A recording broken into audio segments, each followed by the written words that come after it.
Hello दोस्तों, नमस्कार। मैं आपकी सुनैना मौर्य स्वागत करती हूं अपने यूट्यूब चैनल पे। आप सभी लोगों के बीच बहुत ही प्यारा एक विवाह गीत लेकर आई हूं। आप लोग फुल वॉच कीजिएगा। चैनल पर नए हैं तो सब्सक्राइब कर लीजिएगा। अच्छा लगेगा तो आप लोग कमेंट बॉक्स में ज़रूर बताइएगा कैसा लगा।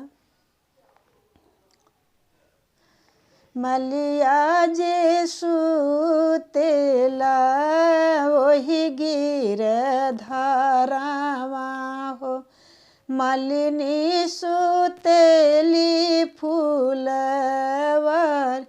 मलिया जे सुतेला वही गिर धारावा हो, मालिनी सुतेली फूलवर।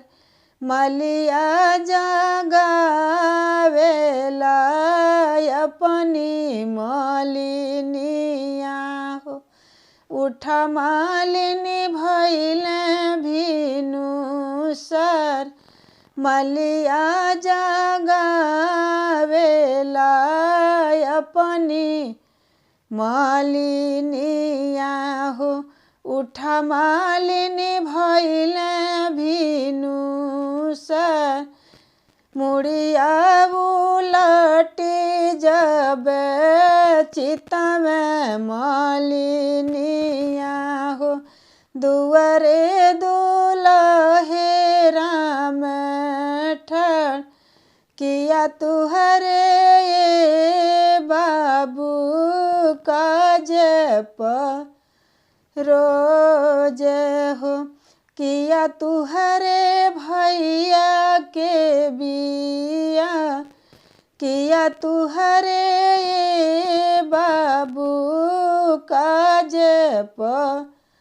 रोज हो, किया तुहरे भैया के बिया। नाही हमारे मालिन काज परोज हो, नाही हमारे भैया के बिया। हमारी लागनिया ये मालिन ऐसय गुतैली हो, हाली बेगे मऊरु गछिद। हमारी लागनिया ये मालिन असय गुतैली हो, हाली बेगे मऊरु गछिद। आरी आरी गढ़ी है मालिन रई से चिरई हो, बिचवा रही हंस मोर। आरी आरी गढ़ी है मालिन इरई से चिरई हो, बिचवा रही हंस मोर। सबके हो देखेला इरई से चिरई हो, सासु निरेखा हंस मोर। सबके हो देखेला इरई से चिरई हो, सासु निरेखा हंस मोर। किया तू ही हवाय बाबू मलिया के जाना माला। किया माला होरिया राउर बा, किया तू ही हवाय बाबू मलिया के जाना माला।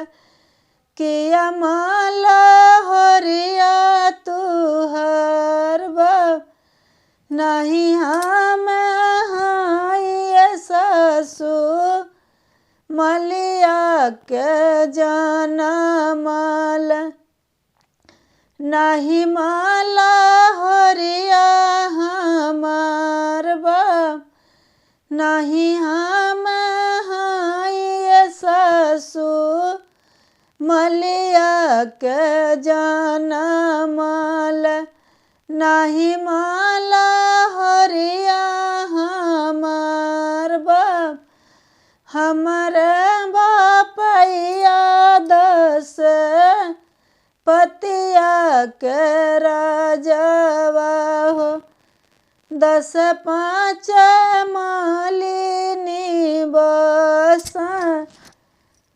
हमारे बापैया 10 पतिया के राजवा हो 10 5 मालिनी बस। विवाह गीत कैसा लगा कमेंट बॉक्स में ज़रूर बताइएगा। धन्यवाद।